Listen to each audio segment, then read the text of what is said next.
Present. Bill Powell, Present. Maddie Coble, I haven't spoken to Commissioner Cole. I assume she'll be here. Ray Cruz, Present. Dave Richard, I also have not spoken to Commissioner Richard. Scott Morris. Here.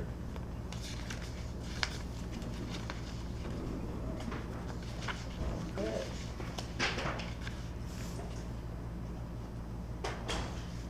Look over minutes of, the regular meeting July 24th and the working session of the 22nd. Any comments on it? I didn't have any. No. Yeah, I have one, well, I believe Dave, he was put down as, second in one of the resolutions for the cars. And I knew he had some reservations about it, but I don't know if he did it or not. We can, we have the video, we can check up on the video, make Yeah. sure everything was addressed. I mean, I believe, everybody voted on the resolution and his vote was to approve, so I, Yeah, he voted to approve it, but to second it, I don't know if he seconded the motion. we'll check the video All right, and just make that's all sure I have that that's on in that. there. Go to the replay, right? Yeah. Okay, As far as financials are concerned, the Housing Authority had a $45,000 profit for the month of July. Year to date, we have a $27,000 net loss, which if you notice from the difference between June and July, we're continuing to eat into the loss that we have. So I expect for a couple of months, that number should be in the positive. That may take a little longer because of the fact that we are going to intentionally spend a little bit more money in our HCV program. That was just because we're still hearing from HUD that they're going to take back reserves that housing authorities have remaining. So some of that loss will probably drag on a little while longer just because of the intentional overspending in that program so we get the use of our reserve funds. As far as the other two programs, public housing obviously has been performing very well. We have a $116,000 profit for the month and a $218,000 profit for the year. So again, that program is on course for almost a $700,000 net profit annually, which is right up there with the $1 million we had last year.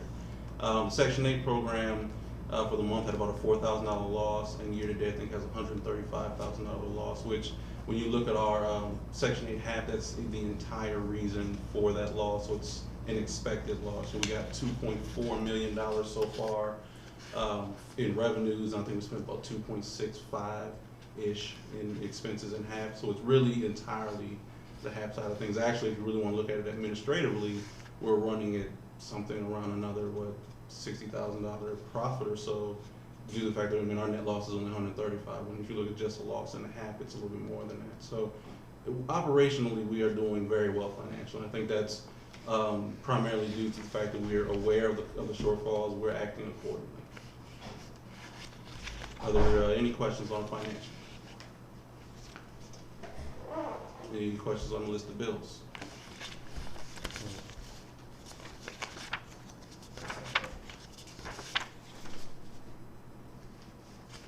If not, there's always room for more on Wednesday, so.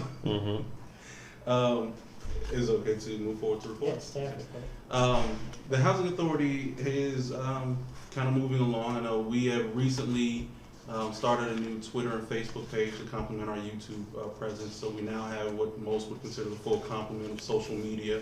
I think that, number one, provides an opportunity for not just residents, but for the general public to be up to date on what we're doing in a very quick and efficient way. I mean, it takes us 2 minutes to put a post up, and it can be reached by anybody who's willing to go to the page and look at it. So in that, we've been kind of toying with new ways to update that and keep it moving. We have a staff person now who is responsible for updating that page. Has been doing a very good job. They designed the Twitter and Facebook pages, and so far I think on our first day we had 20 people to like our page. So we're excited. We hope it continues to grow and continues to reach people. I know we're actually being followed by some larger housing authorities, which is surprising. The Seattle Housing Authority, the Chicago Housing Authority both follow our Twitter page, and of course all of our local media outlets as well. So that's one thing that's kind of got us moving along. Kind of excited about that. Our audit started about 3 weeks ago, and we are in the midst of that process. Excuse me, right now. I I don't foresee any major drawbacks or problems there. I'm sure they'll find a few management comments. Auditors typically do. I know there are a couple items that we're discussing right now, just procedurally. There, has a few questions about how we did things, but I don't expect any significant findings or concerns to come from the audit. They're off-site now, and they'll be off-site for the remainder of the audit. They will come back with a full presentation to the board, probably around October, November, once they finalize and submit that to HUD. Part of this is very important to our scoring. As an agency, one of the areas that we're scored on is our financials. We're 25 out of 100 points of the total overall agency score. So the financial aspect is one that I'm very, very interested in. Like I said, I don't foresee any problems, but knowing where we stand will give us the opportunity to become better and be able to fix some problems as we might have come up. We did send out a voice call. I know we talked previously about the purge, and the board was concerned that people would not be able to or would not necessarily know about the mailing that went out. We might have a wrong address. So we did follow up. We sent out approximately 422 calls. It was an automated call. Basically, I recorded a phone call, and it was sent out to all the numbers that we had in our system. I think the next day, started receiving, I actually forgot to tell Laura at the front desk, she was not happy to find out she was getting a lot of calls in regards to that. So people did receive it, people did respond, so I think it did help to make people alert to what's going on. And we have another roughly 2 weeks. I think the purge is going on until September 6th. At that time, we'll reassess our waiting list and determine if we need to open up certain bedroom sizes. We do expect some of the bedroom sizes to need opened up. We already have some that need opened up now. So this process is kind of a step along the way. Let's see what else. Oh yeah, we started down the road with the upgraded houses. So we are completing our second house over on Richard Street. We have identified our third and fourth, so we are right on track to do the 5 homes that we intended to do in our first year of the strategic plan. So the maintenance staff is working very hard in getting those houses. Once we get a vacant home that we want to upgrade, they're working very hard to get in there. We're choosing new, the same kind of things: paint colors, fixtures, floors, countertops. But we are moving along. Like I said, we're actually ahead of schedule. I didn't really expect us to be identifying home 3 and 4 until later on, closer to the winter time. But we've been fortunate that some units have come up and the guys have been able to work on them. So we are really happy with that. What's the address on Richards? 730.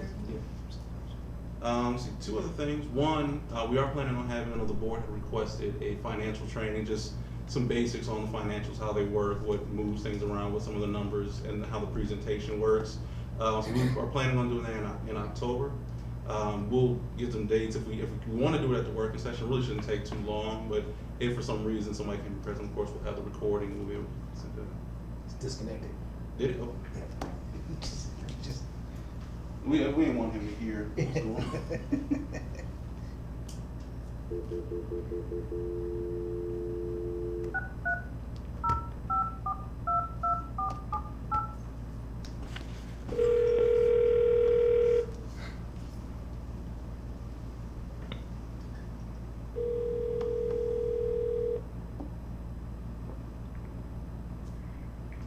I'm back.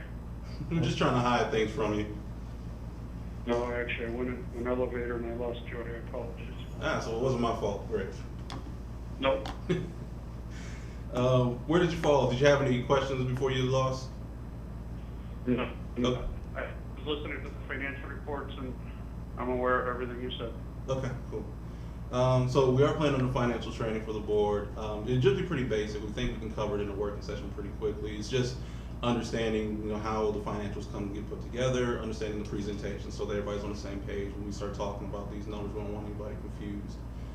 The other thing we recently had, and we want to thank Jim for hosting, we had our first annual company picnic, which I know we don't typically do, kinds of things like that, but I thought it was important that the staff get kind of rewarded for their hard work. And we spend a lot of time here, and I know there are a lot of talented people here who could take their talents elsewhere and potentially make more money doing so. So we did took a half day. I don't want anybody to be surprised. We took a half day on Friday and had a picnic. I think pretty much everybody came out and had a really good time. So I think it was just a nice touch for the staff. So I think we're going to make that an annual thing. Are there any questions? I have a question. On the upgraded house, have you identified a person yet? Not yet, no. Okay. We have, Maria and I have sat down and kind of mapped out. It's a tricky process because it's, if this person wants to move and we're moving, and their house becomes available, and so it's kind of this puzzle as to who goes where and how people move around. But we do have a few families identified as to whose Okay. needs match up to the home. Okay. Any other questions? Marie? Okay, starting with the waiting list, we're currently at 450 total applicants. The occupancy specialist did set up appointments to have people come in, 41 of those to be exact. Only 14 showed up for their scheduled appointments, so 48 of them were denied either because of no-shows, credit, or stuff like that. The purge letter did go out on the 15th, as Mr. Gregory indicated. The deadline to respond is September 6th at the end of business. And while I was away, I guess he went ahead and did one of the messages that was in English. We were planning on doing a Spanish version of it as well, just in case there is any Spanish speaking. I didn't want to do that when it would have been a disaster, so Messed up. yeah, we'll give them a I reason. keep telling him he needs to learn Spanish. And then based on those results, we're looking at opening on October 1st, those bedroom sizes that we need to fulfill. The Rush program, we currently have 29 clients through that program. They're doing community service hours over at Maple Terrace. And some of the projects that they've been doing include painting, boardroom, or the bathrooms, the community room. They're gonna be doing other projects there. And those hours are totaling over 100 hours that they've completed. We have actually starting today over at Eastwood, we have a Mr. McGowan who will be doing a self-defense training. There will be one held at Maple Terrace as well later this week. As far as the Maple Terrace fire victims, there are still 2 tenants left in the hotel. And Jim is currently, and his staff is working on a few units, so we're looking at within the next week or 2. They're done. Oh, are they? Yeah. Oh, well, Don't great. mess around. Okay. Yay. Well, those should be transferring over then within the next day or 2 then. Okay. That's good. As far as site activities, we've had minimal move-ins over to the other family sites. Maple Terrace had bake sales on a couple of dates. We had over at Eastwood, the back-to-school bash over at MLK Park. And at Southland, they had a back-to-school bash over there as well, and Calvary Church has been coming on Fridays to hold activities with the children at that site. Any questions or anything? I'm not always asking questions, but community service, now, I remember, I associate that with kids that need, they don't go to jail, they like do community service. That's what I was thinking. Can you explain that just a little bit to me? Yes, if a family or person over 18 in the household is not exempt, and the person would be exempt if, in order to be exempt, they have to either work, go to school, if they're disabled, taking care of a disabled person, they're required to do 8 hours a month of community service hours. If they don't do them that first year, we give them a chance to cure. They do 16 hours a month. That 3rd year, they typically would not be leased again on that Okay. 3rd year if they do not fulfill those hours. So these hours that these tenants are doing are to cure those hours that they're behind. Okay. And that's Thank you. a HUD requirement, that's not an AHA policy, that's actually a HUD mandate. Yeah, that's good. I just didn't know what it was. Any questions? Jim? Well, we actually finished most of our big outside projects, which is pretty good, because it's getting pretty hot out there again, so. So we're focusing back more on our interior work, getting our furnace inspection, finishing up our annual inspections. Mr. Berger said, we did, upgrade our second one, we're finishing up, that one, and then we have another one coming up that, might be a unit actually a little more extensive than the second one. We did, finish up we renovated, Eastwood office, basically just, it was all brick, the outside was brick, so we actually re-drywalled, put drywall on it and painted, just make it look more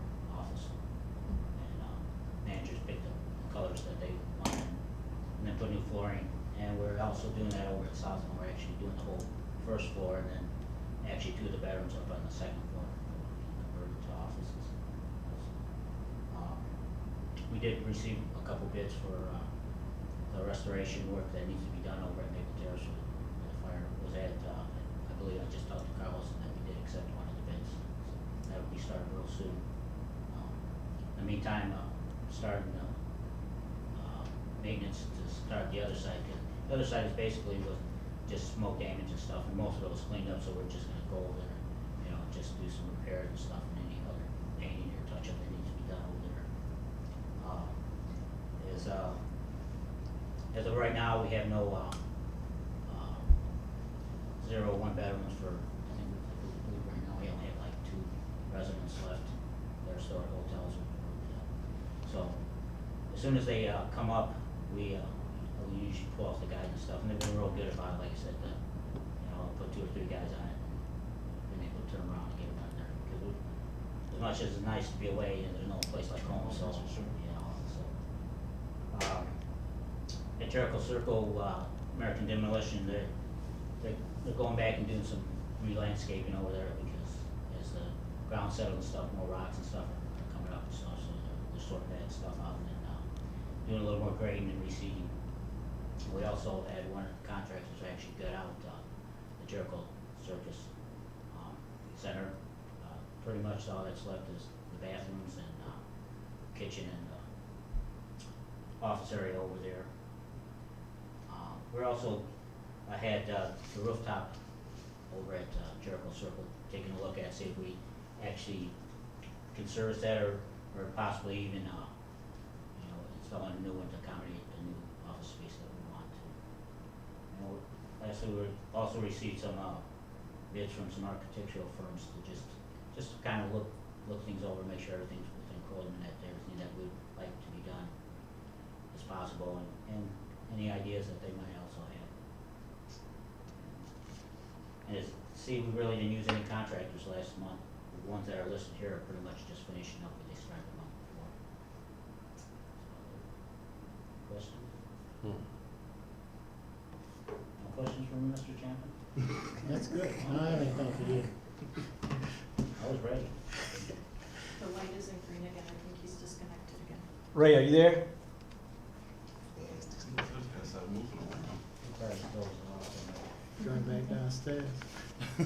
Yeah. I'm gonna know his number. Reed, you got any guess as to what this waiting list is The gonna look like destination number has. after the time for everyone to get back to you? After the purge? Yeah. Well, It's the kid. right now, I believe we've received approximately 150 back.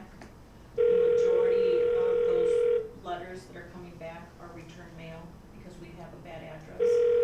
So I think the number is gonna go really, really low. So definitely, we're gonna have to look at bringing it back up. So when we open it back up, is it HUD rules that dictate Your call has been what our list forwarded looks to an like, or is automatic it voice message AHA rules? system. No, AHA. 630 I mean, the HUD basically says at our discretion. 54247. If it's not adequate, based on our needs, we can reopen. So what does that process look like for us then? Just in terms of what are the, there's a, I'm assuming like a financial requirement, but what about like residency requirements or any other types of requirements that we put on people before they can get on the list? There is, and part of the, what's on that purge letter, we go by a point system. Mm-hmm. And on that point system, the more points that you have, the sooner that application will be pulled. And those items include, if you're local, which is 1 point, either live, work, or go to school in Aurora. There's veterans, that's also 1 point. Elderly or disabled, so that would be for an elderly person or couple going into a 1-bedroom. Some of your larger point ones are the do not own, do not lease, which is just that if you're at a place where you do not have your own lease, where you do, you're staying with someone, that would be one of your bigger point points. Your call has The been other big forwarded point to an one would automatic be, voice message rent system. burden, so you're paying more than 30% of your monthly income 630-542. for rent. Yeah. And then a new one, which is actually in the ACOP, is we're looking at those families that have an income. Based on that income, they will receive the points there.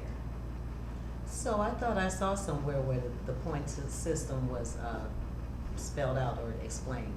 I'm sorry. It is. Didn't It mean to is. It is? interrupt. Mhm. It's on the purge letter, and it's also in the ACOP that I believe. Yeah, that's it. Yeah, we're gonna discuss it in a Yeah. second. Oh, we are? Okay, Yeah.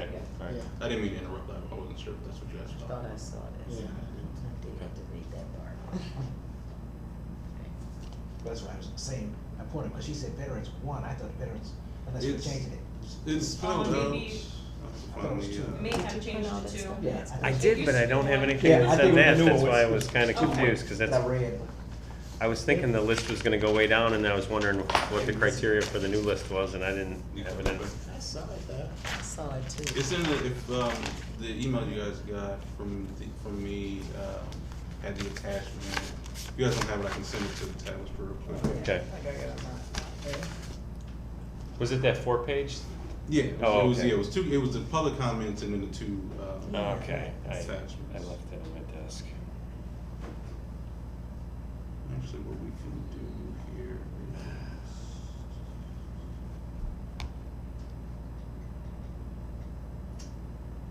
That's where I was kinda going with that question, it sounds like we're gonna, a lot of the names are gonna clear off, so we're gonna, as Yeah. we start a new, that's why I was just trying to understand what the new list and new process was.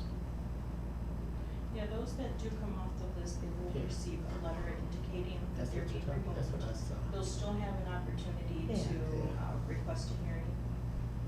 And we go from there. I mean, some of them will respond, some of them won't. So some of those technically do still have the opportunity to get themselves back on the waiting list. Majority of You them probably pulling up the won't respond. report, Bill? Yeah, yeah. No, Ray just texted me again, he's in the Trump Tower, and he can't get reception, I'm just gonna tell him if he needs, he Yeah. can call me later on, I'll fill him in. What's the, how do we go about kind of promoting that? Cause I'm sure, I mean, obviously the people we've contacted know that the list is gonna be revisited, but the Hey, general Commissioner, general public wouldn't know that, I mean. For the application, You got him Yeah, yet? yeah, Oh, yeah. okay. I was Just getting to, ready just to text you. reapply, cause, or to apply, because the list has been closed for so long, correct? Yes. yeah, we'll post it in all of our offices. Okay. We now have our website, Facebook, Twitter, that we'll be announcing it on as well. I don't know, in the past, we used to put a listing in the local newspaper. I don't know if that's gonna be. I'm just kinda thinking out loud, but like, I'm just wondering if we can promote it to the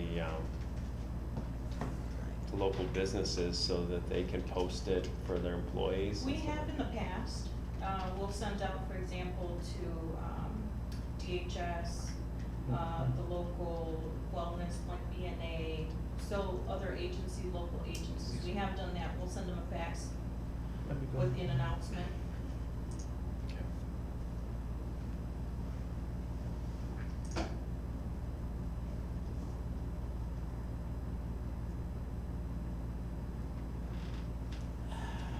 Okay. So, if we're ready, we can just go ahead into the discussion regarding the changes to the ACOP. Part of, anytime we make changes to the ACOP, we have to at first bring it before the board, and it has to go to HUD, and HUD has to approve it as well. So this is just part of that function. You guys needed to see the changes that we made, and then we needed to have your approval on those changes. The entire ACOP in its entirety, which is 119 pages or so, is on the agency website. The link is here, is in the email that you guys all received, so you can go click there and fall asleep reading it one night. Basically, there are about 5 or 6 changes that we made. We did put the sections and page numbers so you can easily get to them. First thing being section 7, page 11. We are going to start at some point in time. This is kind of a adjustment for the future. We are going to start taking applications online at some point in time. Once we get our new website up and running, that'll probably be around the time we do that.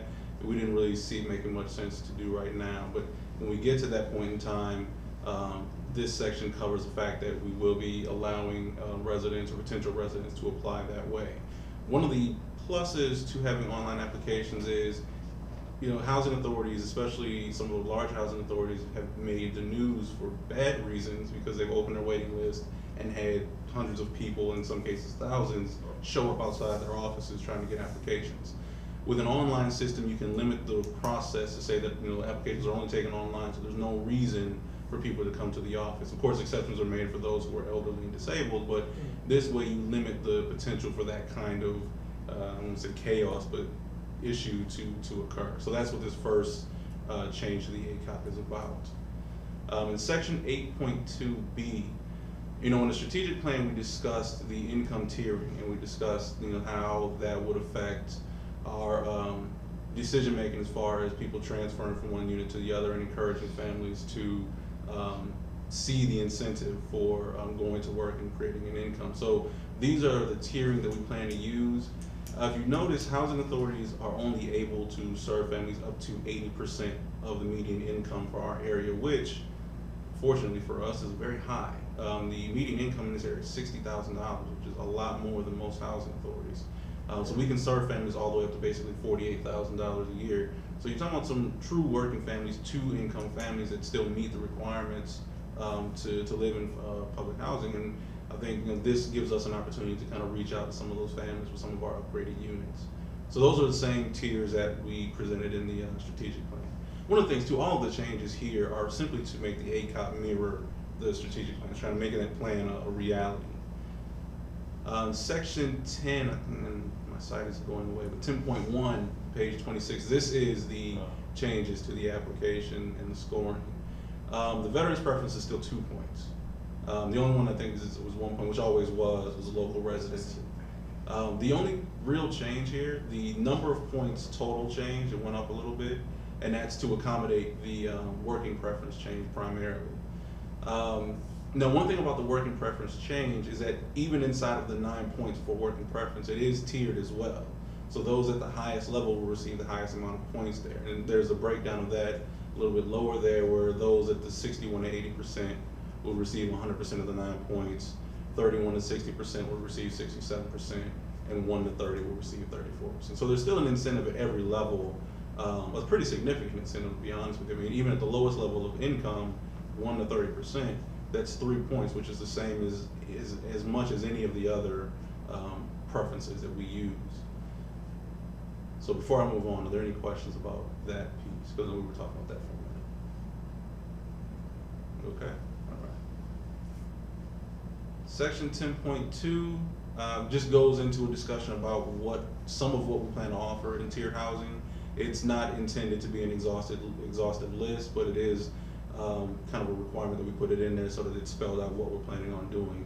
One of the things to remember about the ACOP, it's a policy document, and unfortunately we try as much to cover as much as possible in that document, whether it's really useful or not. If it's not there in any capacity, then people could say, well, you're not supposed to be doing this because you haven't put it in your document. So some of this you probably find and say, why bother writing this down? Is because if we don't write it down, somebody could argue that we shouldn't be doing it. So we have to put everything in here. Section 20.6, which we skip down to page 90 for that, goes into a discussion about how we address grievances with the Board of Commissioners, that there is a written grievance policy. It also kind of reinforces the discussion that we had about how we're going to address public comments in board meetings. But it's basically a reinforcement statement. The policy has always been in place, but we just reworded it a little bit to make it a little bit more clear, and so that it did incorporate or reinforce the public comment section, which technically, to a certain degree, was already in the ACOP. It was a policy that was already written. We, of course, have leverage to work within that policy as we see fit. So we just kind of reworded it a little bit. And in section 20.11 on page 106 addresses the tow policy. The housing authority changed how we address vehicle towing, mainly because we ran into a situation where a lot of vehicles parked on our property that did not belong to residents. It's a bigger issue in some properties than others. For example, at Maple Terrace, where there are only 40 parking spots for 188 units, Obviously, having people parked in the parking lot that don't necessarily have AHA parking stickers is an issue. It removes the amount of parking available for our residents. Eastwood and Centennial House have similar issues where there's limited parking. So this addresses that concern, make sure that our residents do have access to parking first, and that non-residents can park on the street or in other visitor designated areas. And on section, well, it's not really a section, the table of contents, the reason it's last, I don't know how many of you have seen the previous ACOP, where Maria and I spent countless hours kind of realigning things. It's just more of a presentation issue. We just had to obviously change the page numbers and address some of the layout of how it was presented. We didn't really care for the presentation too much. Other questions, sir? I'll play Dave now. Why Naperville Towing? That's a company. That's a company we have always used. It wasn't. We weren't bidding it out. We were just changing the policy. Where will they tow it to? They Naperville? have. Yeah. Well, I don't know where their lots are, but they basically take the vehicles to wherever Yeah. their tow lots are, which probably are in Naperville. They are the agency we've used for at least the last 3 or 4 years. I would have to see when the contract comes up. If we want to bid it out, and of course we'll bid it out again when it comes up. I'd like to see that. Should their name be in this document though? I mean, if we're gonna change that at some point, or whether we do or whether we don't? I don't know their actual name. I put it in here for the board's Oh, okay. consumption. I'll have to check to make sure, see whether or not it's literally in the ACOP. We can certainly take it out. I mean, it wouldn't change. We wouldn't have to bring the ACOP back to the board if we needed to change the literal company doing the service though. All right. I don't think it has an actual name in there, it just, I believe it says licensed and bonded Towing company. towing company. I just wanted, this way the board knew who it's actually on all of our signs, so I just wanted you guys to be able to see who it was. There are no other questions. We have, this is roll down. Yes, sir. Real quick, all these policy changes, and again, I'm just asking to make sure, we're making sure that it abides by all the HUD regulations, and our attorneys are looking at them to comply with all the legal labor laws, correct? Absolutely, and this is one other thing, this is a step in the process. The ACOP, at some juncture, has to go before HUD as well, so there is another step where HUD can review it and make sure that we're on top of what we'll have our attorneys look at. HUD will make sure that everything's in compliance as well. Okay, thank you. We did receive 2 public comments in regards to this. The public comment period is 30 days. In those 30 days, the 2 comments we received are loosely related to the ACOP. This one, for example, is in regards to the inspections. This individual is requesting that we utilize professional inspectors, but this is very specific to what I understand to be her unit. So because we get them as comments in regards to the ACOP, we have to include them regardless of how relevant they are to the actual document. But it is something, because it's related to an individual unit, there's not a lot in the ACOP that can address this. We will follow back with this tenant on an individual basis to make sure that her situation is taken care of. She does make a suggestion though, in that, using an inspector prior to or after somebody either moves in or moves out may help with some of the concerns that residents have. So it is a valid suggestion. It just isn't really related to the ACOP. So there's not an ACOP change to be made there. The second comes from the Maple Terrace Resident Council, which is a little more formal and is more direct to the ACOP, but it doesn't address any specific item in the ACOP. It requests a meeting basically to discuss their concerns, which is something actually we have scheduled a meeting with their president tomorrow. So they'll have an opportunity to discuss with us Wednesday. So they'll have an opportunity to discuss with us these issues. I'm sure she'll want to bring those up. But even in this letter, it doesn't really, because it doesn't point to anything specific, there's not any action that we can take one way or the other in regards to the ACOP. Again, we will meet with the council and hear them out, make sure that we're not, there's some concerns, we will take a listen to those, but it's not, again, directly related to the ACOP. So that is everything. Are there any questions, comments, or concerns? Not on this. We gotta talk about. Yeah, we're gonna get to this. If there are not, then we will bring this for approval at the Wednesday meeting. The second resolution, which is on the front page of everybody's tablet, if you don't already have it, is a resolution related to a tax abatement program. The state of Illinois has created a tax abatement program that basically attempts to add an incentive for landlords in areas where there are not a large percentage of affordable housing families to rent to affordable housing families. This is only related to our Section 8 program.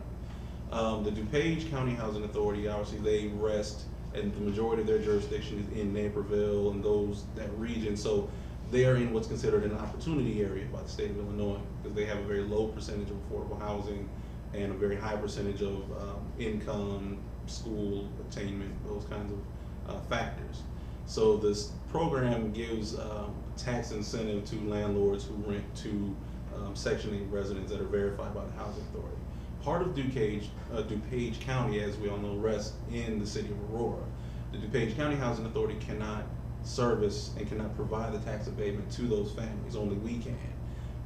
Because it doesn't affect a very large number of our residents, we don't have the program in our jurisdictions. A weird jurisdictional line thing, because we're the City of Aurora Housing Authority, and the City of Aurora is technically not an opportunity area. We're not on our own able to run the program. The DuPage County Housing Authority's jurisdiction is DuPage County, which is an opportunity area. In order for us to have the program for our slice of DuPage County, we have to enter into an intergovernmental agreement between the DuPage County Housing Authority and us. There's no financial exchange at all. It's literally our family, our landlords in that region get the benefit of their agreement, basically. That's really what the agreement comes down to. It's a confusing way of handling that. So just maybe say it, what's the benefit to AHA to doing this agreement? It would hopefully encourage landlords that live in DuPage County, where we really would like to see more of our residents be able to live, be involved in our program, because they get a tax, I wouldn't say abatement, basically. Yeah, there's a tax incentive for those landlords in DuPage County that happen to be in the city of Aurora. So we're hoping that by having this agreement, we can further go to those landlords and say, not only do you get all the benefits of Section 8, but there's also a tax abatement in it for you as well. Is this the first time we're entering into this agreement? No, we've done it before. We have to bring it every so often. I think we have to bring it once a year just to keep it going. Right. But no, we've had it last year. I think we had it the year before that as well. I just had this vision in my head of a DuPage board meeting saying, oh, we'd like to have more DuPage affordable housing in Aurora, of course. You know what I'm saying? So I figured, that might, There's actually, there's little incentive for them, so to speak. I'm just, you know what I'm saying? I think that's how I think, and, probably, I just think that they've done a poor job at this, and so I just don't want their curative that to say, oh. This, I don't think that will be the case. I mean, they're waiting on us. Mm-hmm. They approved, their board already approved the agreement. They're waiting on us to do the same. Like I said, there is no exchange in all this at all. I mean, we provide residents, and it just provides that program to our residents. I think from their point of view, it may stand as more of a PR issue, because they get the benefit of saying, well, we help City of Aurora Housing Authority be able to be involved in this program. But I honestly couldn't say. And we have to, if in any of our scattered site or any of our future work, if we're gonna do stuff could we even do any of that in Aurora, DuPage Aurora? Yeah, certainly. We absolutely, any part of the city of Aurora we can work in. Even if it's in DuPage County? Yes. Our jurisdiction, that's why we have to have the agreements, because our jurisdiction actually goes into DuPage County. Their jurisdiction ends at the city of Aurora, but it leaves this slice of DuPage County that is Aurora. I got it. Okay. Yeah, so that does benefit us. Yeah. So there's an issue with HUD with overlapping jurisdiction. They just won't allow, even if it makes sense for them to say, okay, well, DuPage County is DuPage County, but they won't allow overlapping authority. It's the same issue with the Elgin Housing Authority, for example, and the city in North Aurora. the Elgin Housing Authority actually comes all the way to North Aurora, where even, you know, geographically, we're right next door. You know, so even though we're closer, they don't wanna allow the overlap there. Okay. Are there any other questions? If not, then we will also bring this to the board for Wednesday. Anything on D? We have nothing. We're still waiting to hear, you know, back. We're still working with our development team about the scatter site proposal, but I don't expect to hear much from them for the next couple months. So. Okay. Any questions? All minds clear? Yes. Me to adjourn. Thank you all. Thank you, Commissioner Cruz. Sure ain't no code Yeah, here. you Don't just worry. did that thing about 3 or 4 times. I Still used to there? tell her we could use, On me already. she wants a whole cut in